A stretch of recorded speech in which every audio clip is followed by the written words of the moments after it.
আসসালামু আলাইকুম। কে কেমন আছেন? অবশ্যই নতুন বাংলাদেশে শুরু হয় কোন একটা সরকার বদল হলে, সেই প্রেক্ষিতে নতুন সরকার এলো এবং যেহেতু আমি একজন ক্ষুদ্র সংস্কৃতি কর্মী, সুতরাং খুব করে বলতে চাইবো যে আমাদের প্রত্যাশা জায়গাগুলো কি কি। সারা বছরই যেহেতু সংস্কৃতি মনা মানুষদের সাথে চলাচল এবং তাদের কথাবার্তাগুলো আপনাদের সামনে তুলে ধরার চেষ্টা করি, একটা ছবি বা বেশ কিছু ঘটনা খানিক দৃষ্টিকটু লাগলো, খানিক না মানে অনেকখানি দৃষ্টিকটু লাগলো।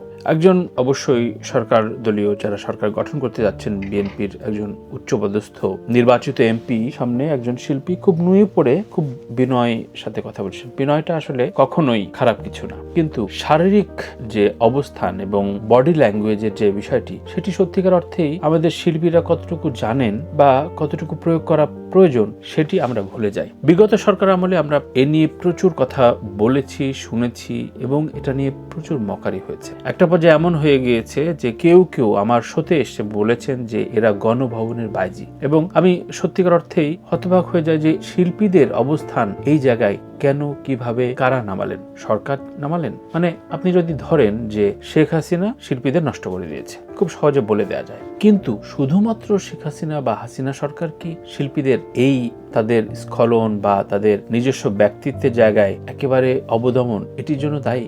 আপনারা কি দায়ী না? আপনাদের কি এতটাই বল প্রয়োগ করা হয়েছে যে নুয়ে পড়ে সবকিছু বিকিয়ে তাকে সম্মান দেখাতে হবে? সেটা কিন্তু না। অর্থাৎ আমাদের সিস্টেমটা এমন, শিল্পী সাংবাদিক মহল এমন একটা সিস্টেম যে দলদাসত্ব করলে যে লোভের ফান্ডাটা থাকে, সেই ফান্ডার লোভে পিপিলিকার মতো একটার পরে আর একটা নুয়ে পড়া মোমের মেরুদণ্ড হতে আমরা বাধ্য হই। মেরুদণ্ড আমরা চেঞ্জ করে ফেলি, সাথে সাথে হাড় গোড় সরিয়ে আমরা মোমের মেরুদণ্ড বানিয়ে নুয়ে পড়ে কথা বলি। আমি এ নিয়ে হয়তো কথা বলাটা মনে করেছি খুব জরুরি, যে এখন এই অবস্থায় এখন অবধি হয়তো আমি যখন কথা বলছি সাদাসিধে কথা আপনাদের সামনে, ঠিক তার 2-4 দিনের মধ্যে শপথ গ্রহণ করে নতুন সরকার গঠন করবেন এবং আগামীর প্রধানমন্ত্রী হতে যাচ্ছেন তারেক রহমান। অভিনন্দন। এবং তার সম্পর্কে আমি বেশ কিছু লেখা লিখেছি। প্রত্যেকটা সরকার বদলের সময় আমাদের ভাবনাগুলো লেখালেখি, কিন্তু আমাদের মনোবৃত্তি এমন যে কাউকে নিয়ে কিছু আলোচনা, সমালোচনা, প্রশংসা, নিন্দা করতে যাবেন, তখন ব্র্যাকেট বন্দি ভাবে তার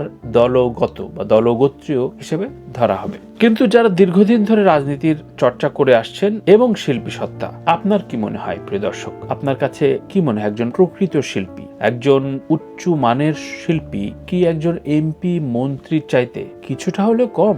আমি তো মনে করি বেশি, কিংবা সমপর্যায়ের একজন মন্ত্রী পদমর্যাদা। হ্যাঁ, আমাদের শিল্পীদের সিআইপি করা হয় না, শিল্পীদের শুল্কমুক্ত গাড়ি দেওয়া হয় না, শিল্পীদের লোন দেওয়া হয় না, ইত্যাদি নানান রকম সংকট আছে আমাদের। ব্যাংকে গেলে সেই অফিসার বলে যে আর কি করেন, মানে বাড়িওয়ালা যেমন বলে তেমনি প্রেমিকারা বলে, তেমনি শ্বশুরবাড়ির লোকজন যেমন বলে, ব্যাংক কর্মকর্তারাও শিল্পীরা গেলে বলে যে আর কি করেন আপনি।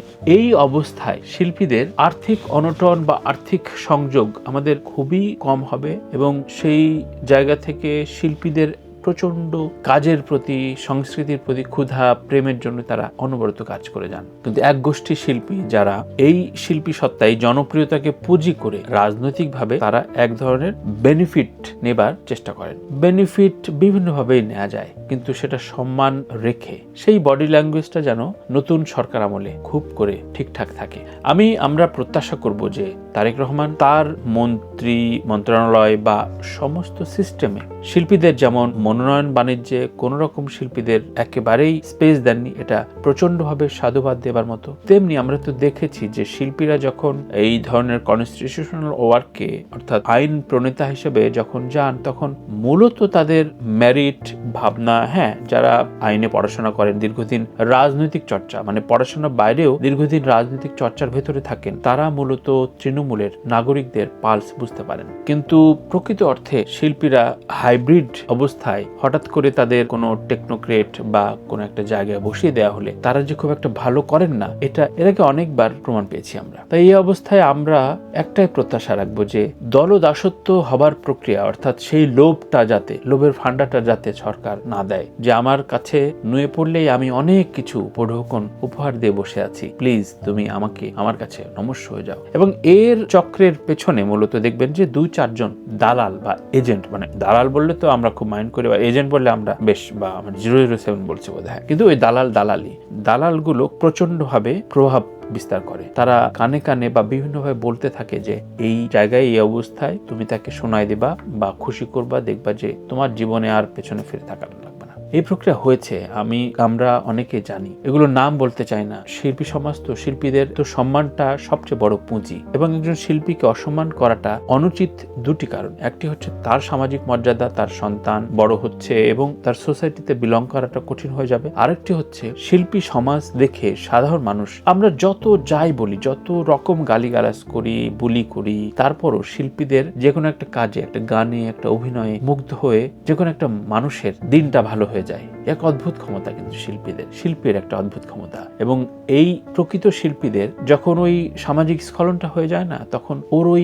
প্রদীপটা নিভে যায়। মানুষ তার ভেতরে আনন্দ, আদর্শ কিংবা কোনো কিছু অনুকরণের আর স্পৃহা পায় না। সুতরাং এই দুইটা ক্ষতি হয় বলে শিল্পী সমাজকে কখনো সোসাইটিতে সামনে হেয় করা উচিত না। তাকে বোঝানো উচিত, তাকে সাবধান করা উচিত। তাকে গোপনে থ্রেট দিলেও সমস্যা নাই, কিন্তু ওপেনলি আপনি তাকে যদি নগ্ন করে ফেলেন, তাহলে সমাজের এই দুটি বড় ক্ষতি হয়ে যায়। তাই এই অবস্থায় আমি বলবো যে শিল্পীরা বিগত সময়ে আপনারা দেখবেন যে মববাজ, যারা বিভিন্নভাবে শিল্পীদের নানানভাবে ব্র্যাকেটবন্দি করতে চেয়েছে, রাজনৈতিকভাবে তারা এক এক দলের অন্তর্ভুক্ত করে অন্য দলকে বিষিয়ে দিয়েছে, পোস্টার চেপেছে, ফেসবুকে নানা রকম ভাবে প্রোপাগান্ডা করেছে, এই সকল কারণে তারা আজ প্রত্যাখ্যাত। আমি যদি সহজ সমীকরণে বলি যে দুটো দল নির্বাচনে অংশ নিয়েছে, জামাতের উত্থান প্রচন্ডভাবে বিস্মিত না, এটা প্রচন্ডভাবে আশ্চর্য বোধ হয়েছে অনেকের। কিন্তু জামাত যে বিষয়টিতে সবচেয়ে বেশি হেরে গেছে সেটি হচ্ছে শিল্পী সমাজ, সৃজনশীল সমাজ, সাহিত্যিক, গায়ক, অভিনয় শিল্পী, চিত্রশিল্পী, যারা সৃজনশীল, তাদের পেশাদারিত্বের জায়গা এবং একটি দেশের অবকাঠামো যে শিল্প সংস্কৃতির উপরে বিশালভাবে দাঁড়িয়ে থাকে, সেটিকে তারা এমনিতেও অস্বীকৃতি জানায়, আর তাদের অবস্থানটা কি হবে তাদের নিয়ে সেটি স্পষ্ট করেননি। এই জায়গাটা স্পষ্ট করা যে কত জরুরি একটা আধুনিক সোসাইটি, আধুনিক রাষ্ট্রের, এবং বাংলাদেশ যে অবশ্যই আধুনিক হয়ে ওঠা একটি রাষ্ট্র, কারণ বাংলাদেশের অধিকাংশ মানুষ, অধিকাংশ পরিবারের একটা অংশ যে বিভিন্ন উন্নত দেশে থেকে সেখানকার রেমিটেন্সে চলে, এটা অনেক নেতা নেত্রীরা ভুলে যান। অনেকে ভাবেন যে অজপাড়াগা তারা কোনো মতে বেঁচে আছে, মধ্যবিত্ত জীবন না। অজপাড়াগার ভেতরে দেখবেন 10টা ফ্যামিলির মধ্যে অন্তত 5টা ফ্যামিলির কোনো না কোনো সন্তান মিডল ইস্ট বা ইউরোপ আমেরিকার উন্নত দেশে হাড়ভাঙা পরিশ্রম করে সেই টাকা রোজগার করে এই ফ্যামিলিটিকে চালাচ্ছে, এবং ওই রোজগারের ছেলেটা সবকিছুর প্রভাবক ওই ফ্যামিলির। সে দেখছে উন্নত বিশ্বে কি কি হয়, কি কি কারণে সেই দেশটা উন্নত, সুতরাং তার চোখ দিয়ে এই পরিবারটা দেখে। এই ধরনের মনস্তত্ত্ব আমরা আসলে কখনো ভেবে দেখি না। তাই শিল্পী সমাজকে উন্নত করা, তাদেরকে সম্মান রাখা, এবং একই সাথে শিল্পীদের সংগঠন এবং শিল্পী ব্যক্তিগতভাবে কখনো কোনো মন্ত্রী, এমপি, আমলার কাছে নুয়ে পড়বে না বা তাদের দলদাসত্ব বরণ করবে না, এটাই আমাদের নতুন ম্যানিফেস্টো হওয়া প্রয়োজন। আমি কারো নাম উল্লেখ করব না, করতে চাই না, কারণ শিল্পীরা সম্মানিত।